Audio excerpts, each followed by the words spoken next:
दोस्तों ये वीडियो तो आपने देखी होगी जिसमें इसरो चीफ के सिवन भावुक हो जाते हैं और प्रधानमंत्री उन्हें हौसला बंधा रहे हैं। के सिवन भावुक हो गए हैं क्योंकि चंद्रयान 2 मिशन के आखिरी चरण में लैंडर विक्रम ने क्रैश लैंडिंग की थी जिसमें ये तबाह हो गया था और चंद्रमा पर सॉफ्ट लैंडिंग करने का भारत का सपना पूरा होते होते रह गया। इस घटना के करीब 4 हेलो दोस्तों, तो आप सभी का नई वीडियो में स्वागत है। अगर आपको चंद्रयान 3 के बारे में सब कुछ जानना है तो ये एक वीडियो है जो कि हमने इंजीनियर गर्लफ्रेंड चैनल से उठाई है, तो इसे पूरा देखें, आप सारा सिस्टम समझ जाएंगे कि चंद्रयान 3 कैसे लैंड होगा और क्या क्या काम है उसका और क्या क्या करेगा वो। साल बाद एक बार फिर से इसरो चंद्रमा पर सॉफ्ट लैंडिंग का प्रयास करने जा रहा है। मिशन चंद्रयान 3 लॉन्च किया जा चुका है। क्या इस बार हम लोग सफल हो पाएंगे? क्या गलती हो गई थी चंद्रयान 2 में? इन सभी सवाल के जवाब आपको तब समझ में आएंगे जब आपको ये पता होगा कि चंद्रमा पर पहुंचा कैसे जाता है। इसलिए सबसे पहले हम ये जानेंगे कि चंद्रयान 3 मिशन में हम कैसे चंद्रमा पर पहुंचने वाले। सबसे पहले सबसे बेसिक बात, चंद्रयान 3 क्या है?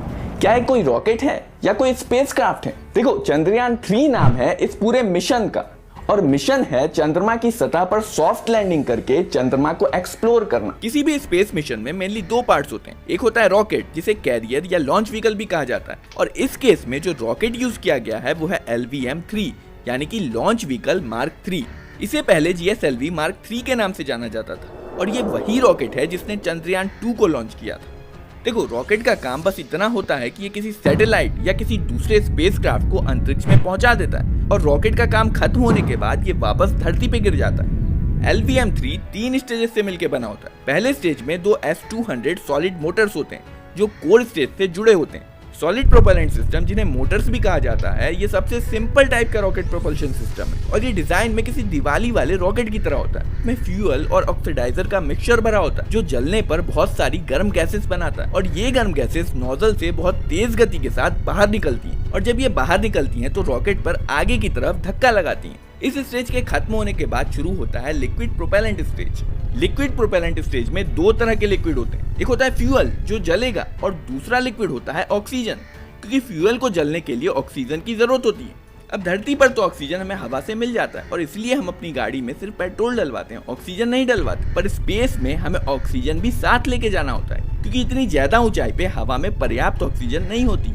इसके बाद शुरू होता है क्रायोजेनिक इंजन। ये रॉकेट का लास्ट स्टेज है। इसमें 2 अलग अलग टैंक्स में लिक्विड हाइड्रोजन और लिक्विड ऑक्सीजन बहुत कम तापमान पे रखे होते हैं। लिक्विड हाइड्रोजन को करीब -250 डिग्री सेल्सियस और लिक्विड ऑक्सीजन को करीब -200 डिग्री सेल्सियस पे रखा जाता है। ये कितना ठंडा होता है इसका अंदाजा आप इसी बात से लगा सकते हो कि आपके घर के रेफ्रिजरेटर में जो फ्रीजर कंपार्टमेंट होता है उसमें मिनिमम टेम्परेचर -18 डिग्री सेल्सियस तक जाता है। तो आप सोचो -250 डिग्री सेल्सियस कितना ज्यादा ठंडा होगा। और इसलिए ये जो आप पोर्शन देख रहे हैं यहाँ पे काफी सारा इंसुलेशन दिया जाता है ताकि इतने कम टेम्परेचर को मेंटेन किया जा सके। चंद्रयान 2 के टाइम पे ये ब्लैक कलर का था पर अब इसे व्हाइट कर दिया गया। क्रायोजेनिक स्टेज में भी लिक्विड हाइड्रोजन और लिक्विड ऑक्सीजन को कंबशन चैम्बर में पंप करके जलाया जाता है जिससे थ्रस्ट पैदा होता है। एफिशिएंसी के मामले में क्रायोजेनिक रॉकेट स्टेज सॉलिड और लिक्विड इंजन स्टेज के मुकाबले ज्यादा एफिशिएंट होता है और प्रत्येक किलोग्राम फ्यूल के जलने पर ज्यादा थ्रस्ट पैदा करता है। इन सब स्टेजेस के ऊपर एरोडायनेमिकली डिजाइंड प्रोटेक्टिव केसिंग में पेलोड को रखा जाता है। इस पूरे इतने बड़े रॉकेट का बस यही काम होता है कि ये ऊपर रखे पेलोड को अंतरिक्ष में पहुंचा। चंद्रयान 2 के केस में पेलोड ऑर्बिटर और लैंडर से मिलकर बना था जो आपस में जुड़े हुए थे। इसके अलावा चंद्रयान 2 में रोवर भी था जो लैंडर के अंदर रखा हुआ था। अगर लैंडर चंद्रमा की सतह पे सक्सेसफुली लैंड हो जाता तो लैंडर में से रोवर बाहर निकलता और चंद्रमा की सतह पर चलता। चंद्रयान 3 में चंद्रयान 2 की ही तरह लैंडर है और लैंडर के अंदर रोवर भी है, पर इसमें ऑर्बिटर की जगह पर इस बार प्रोपल्शन मॉड्यूल है। जब रॉकेट इस पेलोड को अंतरिक्ष में पहुंचा देता है उसके बाद ये प्रोपल्शन सिस्टम ही लैंडर को चंद्रमा के करीब ले जाता है। आइए देखते हैं रॉकेट लॉन्च होने से चंद्रमा तक पहुंचने का पूरा सफर। 14 जुलाई 2023 को सतीश धवन स्पेस सेंटर से मिशन चंद्रयान को लॉन्च किया गया। लॉन्च होने के बाद रॉकेट का पहला स्टेज जो कि सॉलिड बूस्टर स्टेज है शुरू हो जाता है। रॉकेट धरती की सतह से ऊपर उठने लगता है। एक बार लॉन्च टावर पार हो जाने के बाद रॉकेट की दिशा बदलने के लिए नोजल्स थोड़ा घूम जाते हैं और रॉकेट धीरे धीरे हल्का सा पृथ्वी की सतह की तरफ झुकने लगता है। यही कारण है कि अगर आपने कभी रॉकेट लॉन्च का वीडियो देखा होगा तो आपने नोटिस किया होगा कि शुरुआत में तो रॉकेट सीधा सीधा ऊपर जाता है लेकिन बाद में जाकर के वो हल्का सा धरती की सतह की तरफ झुकने लगता है। पर अगर रॉकेट को अंतरिक्ष में ही जाना है तो उसे तो सीधा सीधा ऊपर जाना चाहिए। रॉकेट के मुड़ने के कारण को समझने के लिए आप इमेजिन करो कि एक तोप के गोले को किसी ऊंचे पहाड़ से फायर किया गया। ग्रेविटी इस प्रोजेक्टाइल के रास्ते को नीचे की तरफ कर्व कर देगी और प्रोजेक्टाइल कुछ दूर जाने के बाद वापस पृथ्वी पर आ गिरेगा। लेकिन पृथ्वी के गोलाकार होने के कारण प्रोजेक्टाइल फ्लैट सरफेस के मुकाबले ज्यादा दूरी तक जाएगा। अगर गोले को इससे भी ज्यादा पावर से फायर किया जाए तो प्रोजेक्टाइल और भी ज्यादा आगे जाके गिरेगा और पृथ्वी पर वापस गिरने में इसे और भी ज्यादा समय लगेगा। कमाल की बात तो यह है कि अगर इस गोले को पर्याप्त पावर से फायर कर दिया गया तो यह पृथ्वी के चारों ओर चक्कर लगाना शुरू कर देगा और वापस कभी पृथ्वी पर गिरेगा ही नहीं।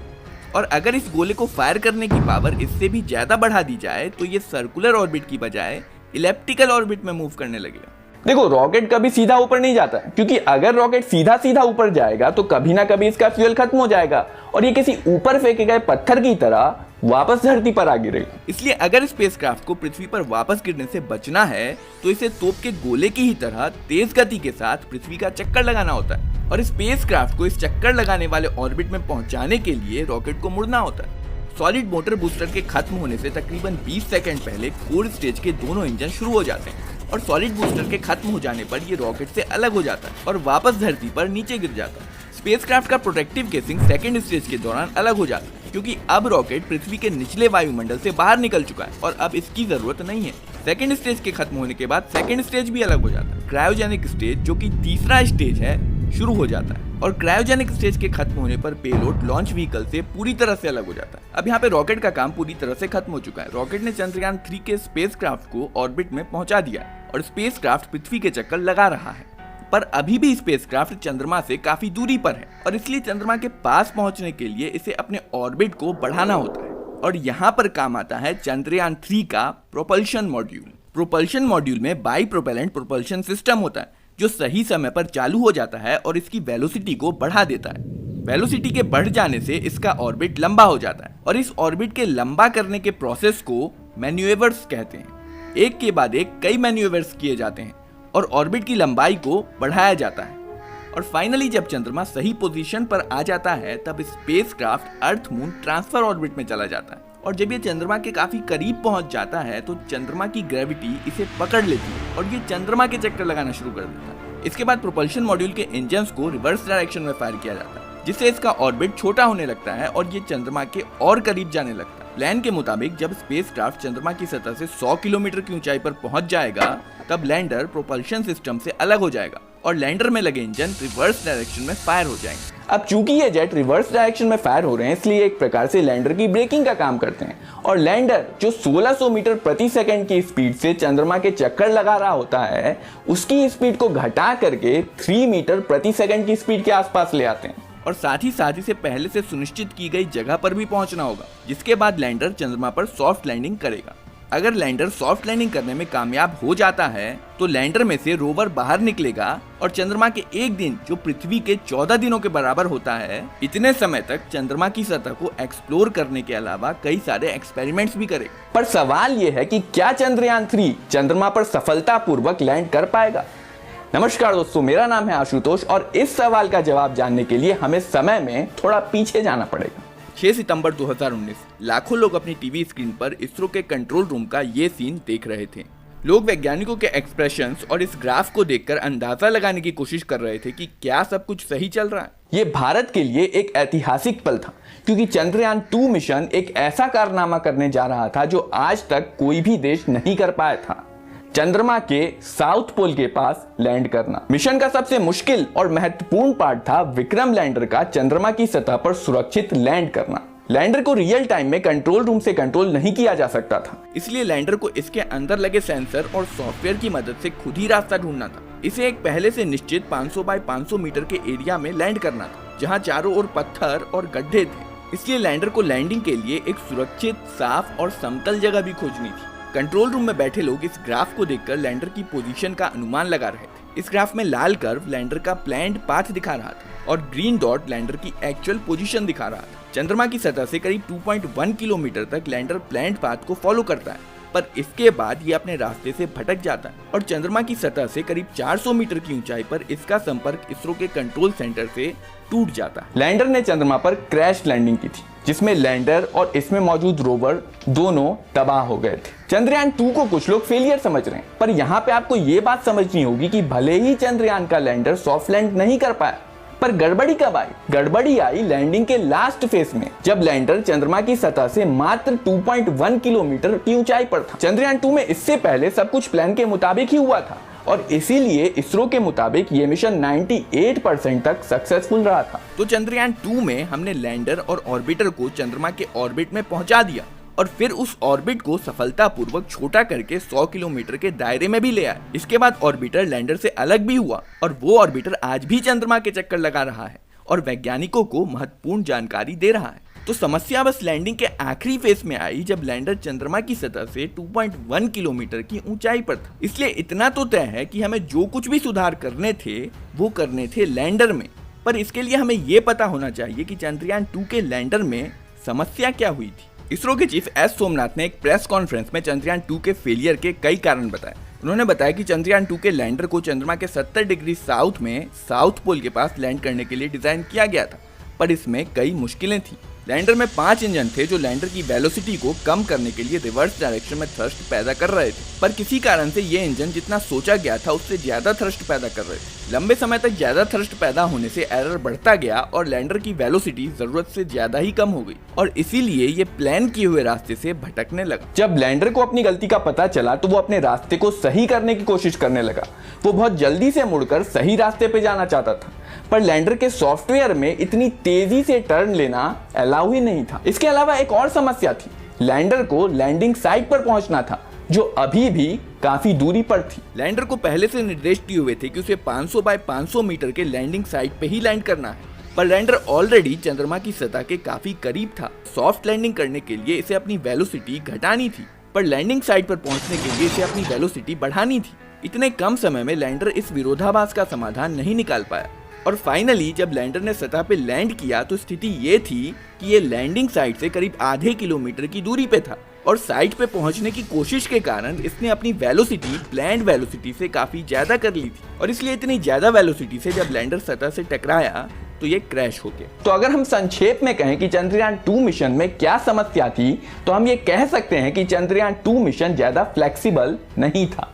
मतलब ये कि अगर कोई एरर आता है या मिशन वैसा परफॉर्म नहीं करता जैसा उसे परफॉर्म करना चाहिए था तो ऐसी सिचुएशन को हैंडल करने की चंद्रयान की क्षमता काफी लिमिटेड थी। चंद्रयान 2 का डिजाइन सक्सेस बेस्ड डिजाइन था, यानी कि अगर चंद्रयान 2 को सक्सेस होना था तो उसे सब कुछ प्लान के मुताबिक ही परफॉर्म करना था। उसमें गलती की बहुत कम गुंजाइश थी। इस पूरी घटना को इसरो की टीम ने बहुत डिटेल में स्टडी किया और चंद्रयान 3 में काफी सुधार किए गए और इस बार चंद्रयान 3 को डिजाइन करते समय जो अप्रोच लिया गया है वो है फेलियर बेस्ड डिजाइन। मतलब चंद्रयान 3 में क्या कुछ प्रॉब्लम हो सकती है और उस सिचुएशन में उस प्रॉब्लम को कैसे हैंडल करना है ताकि मिशन को फेल होने से बचाया जा सके। जैसे इस बार लैंडर के लैंडिंग एरिया को 500 बाय 500 मीटर से बढ़ाकर 4 किलोमीटर बाय 2.5 किलोमीटर का कर दिया गया। इसलिए इस बार एक छोटे से टारगेट पर लैंड करने की बजाय ये इस रेंज में कहीं भी लैंड कर सकता है। दूसरा सुधार ये है कि इस बार इसमें ज्यादा फ्यूल भरा गया ताकि अगर ये अपने रास्ते से भटक भी जाता है तो भी इसके पास पर्याप्त फ्यूल बचा रहे ताकि ये अपने रास्ते को सही कर सके। ज्यादा फ्यूल होने से ये भी फायदा है कि अगर कोई प्रॉब्लम आती है तो ये किसी दूसरी साइट पे भी लैंड कर सकता है। इस बार हमारे पास एक और एडवांटेज है और वो ये है कि चंद्रयान 2 का ऑर्बिटर जिसे हम पिछली बार ही सक्सेसफुली चंद्रमा के ऑर्बिट में छोड़ चुके थे उसमें एक बेहद हाई रिजोल्यूशन कैमरा है और इस कैमरे ने चंद्रमा की बहुत ही डिटेल्ड इमेजेस भेजी हैं। इसलिए इस बार हमें लैंडिंग साइट का पहले से ही काफी अच्छा अंदाजा है और ये सब जानकारी पहले से ही लैंडर में प्रोग्राम्ड की हुई है। लैंडर को बस चंद्रमा की सतह की इमेज कैप्चर करनी है और इस इमेज को पहले से मौजूद जानकारी से कंपेयर करना है और जैसे ही दोनों मैच हो जाते हैं तो लैंडर को पता चल जाएगा कि वो लैंडिंग साइट पे पहुंच चुका। इसके बाद देखा गया कि इसमें क्या कुछ फेल हो सकता है। For example engine failure, sensor failure, calculation failure, यहाँ तक कि अगर इसके ज्यादातर उपकरण फेल भी हो जाते हैं तो भी लैंडर को सेफली लैंड करने के लिए डिजाइन किया गया है। फेलियर बेस्ड डिजाइन केवल लैंडिंग तक ही सीमित नहीं है। होगा अगर लैंडिंग के बाद लैंडर के सोलर पैनल्स का फेस सूरज की तरफ नहीं होगा, वो पावर ही जनरेट नहीं कर पाएगा और काम नहीं करेगा और इसलिए इसके दूसरे सरफेस पे एडिशनल सोलर पैनल्स ऐड किए गए। अगर ये ज्यादा वेलोसिटी से लैंड करता है तो क्या ये लैंड कर पाएगा और इसलिए इस बार इसकी लैंडिंग वेलोसिटी को भी 2 मीटर पर सेकंड से बढ़ाकर 3 मीटर पर सेकंड कर दिया गया। इस तरह के और भी कई सवाल पूछे गए कि लैंडर किन किन वजह से फेल हो सकता है, क्योंकि फेलियर बेस्ड डिजाइन में फेलियर की कोई गुंजाइश नहीं है। दोस्तों, ये वीडियो आपको कैसा लगा और क्या इस बार चंद्रयान 3 मिशन सेफली लैंड कर पाएगा? कमेंट सेक्शन में कमेंट करके जरूर बताइएगा।